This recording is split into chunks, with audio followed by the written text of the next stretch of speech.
antes de ser directora de cualquier cosa, soy una hija de Dios, agradecida de este lugar. Ustedes no se imaginan lo bendecida que estoy de haber podido estar hoy en este culto especial, en esta reunión. Esto es un día que yo sé que está marcado en el cielo. El Día para el Huérfano lleva 20 años a nivel internacional celebrándose en los distintos países de todos los continentes del mundo para que la iglesia se levante en oración y clamor por los niños vulnerados. Y en Chile ha costado que las iglesias logren dedicar, que es el segundo domingo de noviembre. Ya lo extendimos a todo noviembre, a poder difundir, a poder hacer. Pero me gozaba, y cuando Cindy mencionaba a Vanessa, ella fue una semilla sembrada. Y aquí hay tierra fértil. Yo veo tierra fértil. Y sé que no fue en vano absolutamente nada. Conocer para mí a Vanessa fue un regalo de parte de Dios. Yo llevo 3 años relacionada con la Fundación MOVAC, porque soy familia de acogida junto a mi familia, pero recién en marzo de este año comencé a trabajar en algo ya formal, parte de la fundación, y ahí conocí a Vanessa. Entonces, cuando ella me contaba ya que estaban planificando este día, decía, ¡ay, qué hermoso! No, es que hemos venido orando otros años y año tras año poder perfeccionar hasta llegar a dedicar este culto completo para el huérfano. De verdad que bendicen mi vida. Yo les bendigo a ustedes y sé que hay gozo en los cielos por esta celebración en esta casa. Amén. Así que dense un aplauso a ustedes mismos, al Señor por sobre todo, porque es glorioso. Cindy partió diciéndome que tenía 40 minutos, después 30, voy en 15, así que tranquilos que no me voy a alargar, porque creo que ha sido de tanta bendición que cada una de las personas que han estado en este lugar, los pequeñitos que estuvieron cantando, aquellos por los que oramos, han bendecido ya nuestros corazones, han hablado a nuestras vidas, sus historias, ¿verdad? Sus contextos, pero no podemos dejar de lado lo que la palabra de Dios nos quiere redarguir. Amén. Como yo les decía, antes de cualquier dirección, soy hija de Dios, soy madre, mi familia está conmigo, me acompañan todos acá, están todos allá atrás porque nuestro bebé es un poquito inquieto, entonces para no llamar la atención se quedaron allá atrásito. Soy mamá de 3 hijos biológicos, uno del corazón que llegó de 40 días, ya tiene 2 años 4 meses y estamos transitando ahora a la adopción. Gracias a Dios, con un paso firme y gracias a que nuestro país sí está avanzando en términos de leyes, así que estamos transitando a la adopción. Y esta semana ocurrió una locura grande, que mi familia también la sabe, y es que estamos comenzando a ver también la pelea por su hermanita, que tiene 5 años y está en residencia, porque el Señor nos llamó a eso. Así que sé un poquito de lo que les voy a hablar. Quiero compartirles el Salmo 82.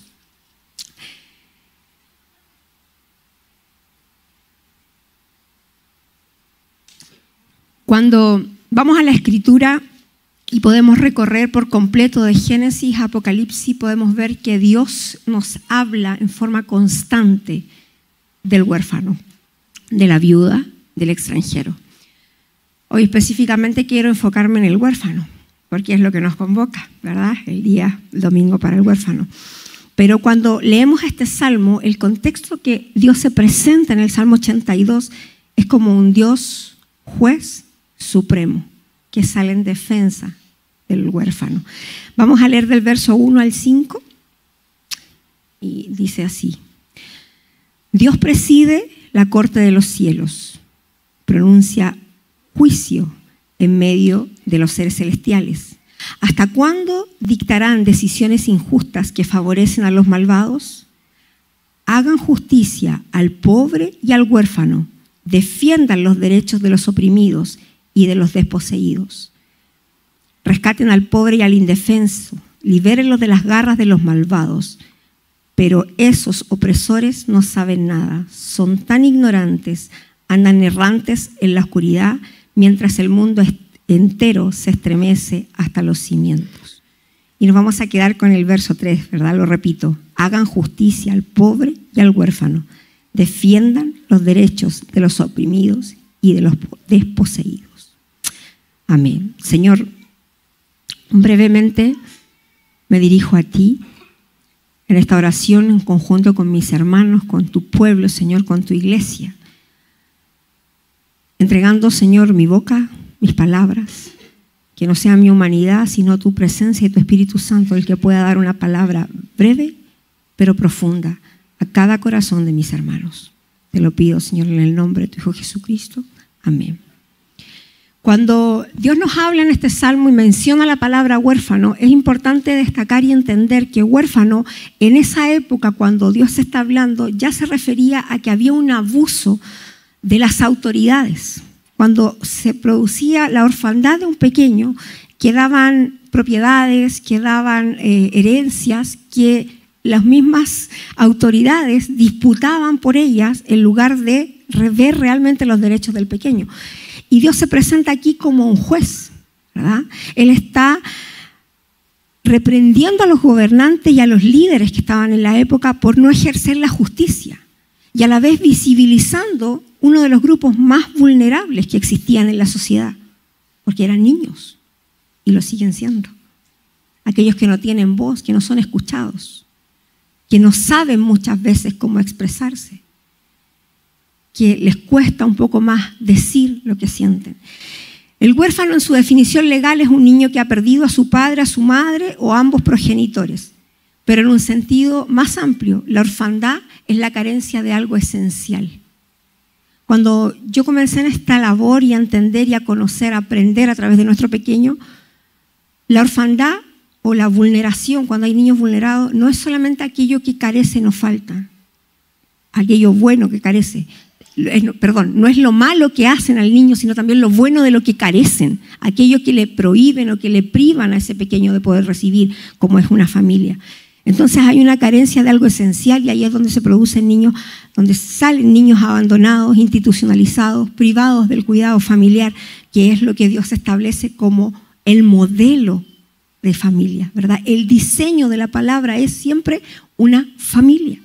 Pero estos niños están privados, niños olvidados por el sistema.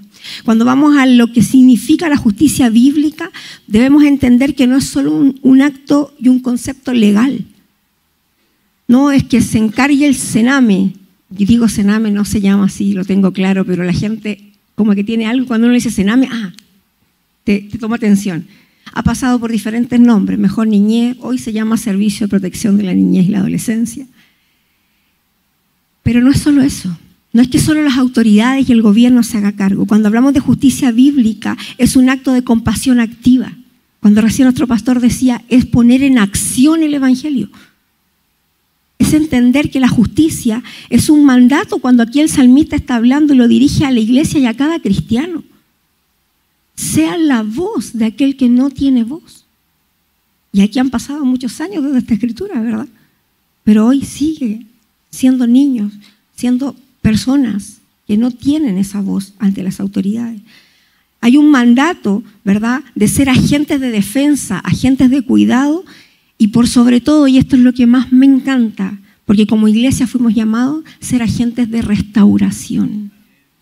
Una de las cosas que coincidían todos los hermanos que estaban acá, tanto por adopción como por acogimiento, es que estos niños son niños que vienen rotos, vienen quebrados. Su vida no es igual. Y nosotros somos agentes, y digo nosotros porque la responsabilidad no es solo de Nati y Iván, no es solo de Connie y Abraham, no es solo de Katy y Alejandro, que era el matrimonio por adopción. No, somos una comunidad de fe. La crianza es en comunidad. La crianza no es cerrada la puerta, no, es en un grupo. Somos una iglesia donde ustedes los acogen semana a semana. Y es ahí donde se pone, ¿verdad?, en práctica esta acción de restauración, promoviendo ¿qué cosas para ese pequeño? La dignidad, la protección, el bienestar y por sobre todo un sentido de pertenencia. Sentir que son parte, donde no fueron parte, donde muchos de ellos desde el vientre fueron rechazados. Encuentran un lugar de permanencia. Defender no es solo sentir compasión, es actuar, es tomar partido, es ser voz. Este año compartíamos con la Alianza Cristiana para los Huérfanos en Guatemala y tuvimos un taller de una abogada que hablaba acerca de justicia. Ella hablaba acerca de cómo la justicia puede sanar con relaciones que restauran. Y muchas veces cuando nos hablan del concepto de justicia solo lo relacionamos con el abogado, solo lo relacionamos con el tema judicial, pero esa es la justicia punitiva muchas veces, la justicia punitiva que busca un culpable, un resultado, una solución y que alguien pague. Pero ¿y qué pasa con la justicia restauradora? Que es la que nuestro Dios nos enseña. Que es que esa vida no solo busque un culpable, porque que la persona quede lejos del niño a mí no le ayuda en nada a restaurar su vida. ¿Quién se hace cargo de esa justicia? Y adivine quién es. Nosotros, la iglesia de Cristo. Porque es ahí, porque la palabra de Génesis y Apocalipsis nos está hablando constantemente acerca de lo que es la justicia. Abordar este tema radica la necesidad de traducir nuestra fe en acciones que transformen vidas, reflejen amor de la manera como Cristo nos amó a nosotros. Me encanta cuando se habla acerca de entender que somos nosotros primero aquellos que debemos sanar nuestra orfandad. Porque muchos llegamos a Cristo con una orfandad profunda en el corazón. Vulnerados, cuando hablamos de la palabra vulnerados, todos en un grado u otro, en alguna manera u otra, hemos sido vulnerados durante nuestra niñez, durante nuestra adolescencia, nuestra juventud, incluso cuando adultos. Por lo tanto, cuando el Señor primero nos atrae hacia Él es para restaurar y entender que hay una orfandad profunda en nuestros corazones que debe ser sanada. Pero no solamente para quedarme sano y decir, gloria a Dios, porque estoy sano, estoy feliz y puedo estar aquí cada día. Es para poder ser parte del proceso de restauración de otros, ¿verdad? De estos pequeños. Santiago 1:27 habla acerca de la verdadera religión pura. Y dice que es hacerse cargo, o sea, es tomar acción, es tomar una responsabilidad, es tomar una labor desde una plataforma que muchas veces los niños no tienen. Es ser capaces de tomar acción en mis manos. Y muchos me van a decir, pero hermana Carolina, ¿qué opción puedo tomar yo? Lo que acabamos de escuchar de estas dos familias de acogida que estaban acá. Sea parte, ore, clame, interceda, pregunte en qué puedo ser ayuda para ustedes, cómo podemos difundir esto. Necesitamos sembrar una cultura de acogimiento en las iglesias, necesitamos sembrar una cultura de adopción en las iglesias, pero también en nuestro país. Que los hijos de adopción, los hijos por adopción dejen de ser vistos como hijos de segunda categoría. Porque muchas veces me preguntan, ¿cómo están tus hijos? Todos bien, gracias. Pero el otro, ¿cuál otro? Sí, también es mi hijo. No, es cambiar, es sembrar una cultura diferente. No es solo una cuestión social, es una oportunidad para la iglesia para mostrar el compromiso que tenemos con los principios de amor, justicia y compasión que Cristo mismo nos enseña. Por lo tanto, no es una opción. Y eso es lo que quiero dejar sembrado en sus corazones. Y como decía Iván y Nati, cuando Nati dice yo oré, generalmente pasa que la mujer primero es llamada. Entonces ya acá ha pasado así, pero a mí también me pasó. Y cuando llego, estábamos con mis hijas y empezamos con esta locura de ser familia de acogida y llegamos a contarle a mi esposo y a mi hijo. El mayor ya tiene 25 años. Te apoyamos, pero la que se va a llevar la pega soy tú, mamá. Esa fue la respuesta. Dije, bueno, no importa. Y adivinen, ¿quién se lleva la pega hoy día? Todos por igual. No me la llevo yo. Todos hemos entendido que somos parte de este pequeño. Y este pequeño ha transformado la vida de todos. Siempre que me toca ir a hablar a reuniones de pastores, a iglesias, a conferencias y poder estar y darnos un lugarcito para poder sembrar esta cultura de acogimiento, yo les digo, este ministerio o este llamado o este servicio o como usted le quiera poner es el discipulado personal más profundo que como hijos de Dios podemos vivir, porque es donde Dios nos enseña realmente a ser capaces de morir en una cruz día tras día a causa de estos pequeños, día tras día. Realmente ustedes no se imaginan. Yo conozco al Señor desde los 12 años. he servido toda mi vida en la iglesia. He pasado por todos los ministerios. Niños, jóvenes, adolescentes, mujeres, matrimonio. Hemos hecho muchas cosas con mi esposo. Pero yo siempre digo, he tenido el discipulado más intenso de toda mi vida, el congreso más extenso que llevo viviendo a través de la vida de este pequeño. Y sigue haciéndolo. Oro cada día, pero en una relación de 90-10. 90 por mí y 10 por él. ¿Sabe por qué? Porque soy yo la que soy expuesta cada día a la luz de Cristo, de ver lo que a mí me falta, no lo que a él le falta. Porque lo que a él le falta, Dios está en proceso de poder entregárselo. Amén. Así que es un llamado para la iglesia. Podamos entender que esto no es solo algo que se ocurrió ahora, que es un mover, un movimiento, MOVAC, movimiento acogida. No, esto está desde el inicio hasta el fin y va a seguir estando porque es el sentir del corazón de Dios. Nos hablan en Éxodo, nos habla Isaías, nos habla Jeremías, nos hablan los Salmos, nos habla toda la palabra acerca de entender este llamado como iglesia, tener un entendimiento mayor de este mandato ético de lo que Dios quiere hacer. ¿Y sabe por qué? Porque si bien es cierto el destinatario original de este salmo eran los gobernantes y la corrupción que había en la época, Dios como juez supremo confronta también a la iglesia. ¿Qué estamos haciendo? ¿En qué posición vamos a estar? Es fácil mirar el televisor y criticar las residencias, los abusos, lo que pasa. Pero los que tenemos la verdad somos nosotros. Esto no es una buena obra social, esto no es asistencialismo humano, esto no es filantropía, no, esto es el cumplimiento de la ley de Dios en la esfera pública. Es mostrar lo que la iglesia puede hacer porque tenemos una verdad que ellos no tienen. Amén. Quiero invitarle a ponerse en pie, a que podamos orar, pero con ese sentir. Y esto yo siempre le digo a toda la gente con la que he tenido el privilegio y la bendición de poder compartir esto. Esto no pasa por una denominación, esto no pasa por el nombre de la iglesia. Esto es el reino de Dios. Esto es reino.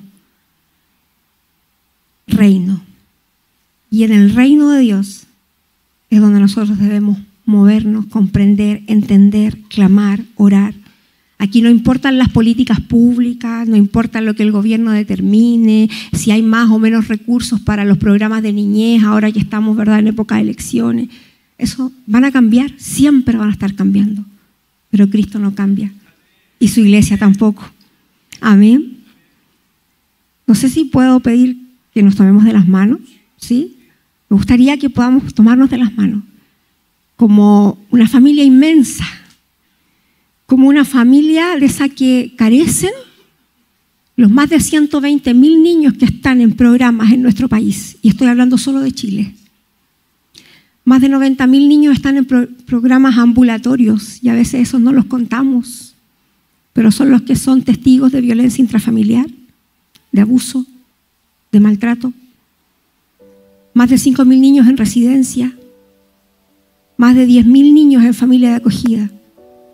Pero tristemente solo 9,000 son por familias extensas, o sea, son sus propios familiares. Y solo 1,000 son familia externa.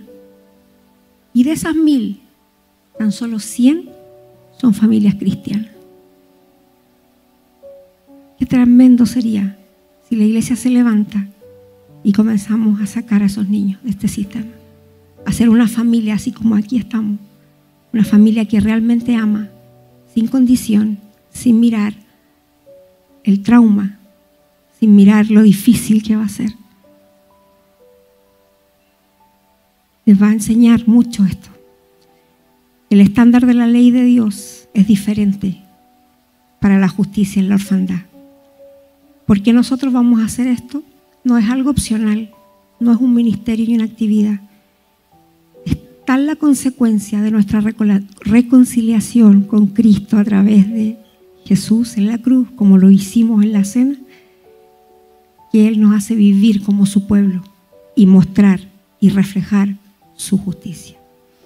Dios amado, estamos en tu presencia sin lugar a dudas en esta reunión hermosa que tú nos has regalado. Señor, yo bendigo esta casa espiritual. Yo bendigo los cimientos, bendigo a aquellos líderes que están fortaleciendo la palabra y la enseñanza en los corazones, Señor, de esta hermandad. Porque aquí hay algo tremendo que tú estás haciendo. Aquí hay una semilla que ha sido sembrada. Esto no partió ayer ni hace una semana. Aquí hay siembra, oración, intercesión, entrega. Hay visitas, Señor, a residencia donde pequeños están recibiendo el evangelio para que sus vidas sean transformadas. Hay familias, Señor, que están abriendo las puertas de su hogar con lo que tienen para recibir pequeñitos en acogimiento, sabiendo que muy probablemente haya un dolor de la separación, pero presentando a Cristo como el Salvador de estos niños. Hay familias levantándose en adopción para dar nuevas familias que puedan ser la relación que sana ese corazón que ha sido dañado y quebrantado por el dolor, por el pecado, por una humanidad caída, una naturaleza caída en el hombre. Haz que esta casa, Señor, sea levantada en fe, en recursos, en sabiduría, en entendimiento, para hacer luz, Señor, en medio de otros, para poder llevar, Señor, esta verdad y mostrarlo no como una actividad social, sino que es el ADN del Padre que portamos en nosotros. Ser capaces de ser la voz, como dice Proverbios, de aquellos que no tienen voz. Señor, fortalece esta casa. La bendigo por ser, Señor, pionera en esta celebración, Domingo para el Huérfano. Y que muchas más comiencen a verla como un ejemplo a seguir y pueda extender sus brazos en enseñanza, en entrega, en amor, en compartir algo que está primeramente, Señor, en tu corazón y que por amor y misericordia y gracia los has extendido a nuestro corazón. Gracias te doy, Señor, en el nombre de Jesús. Amén.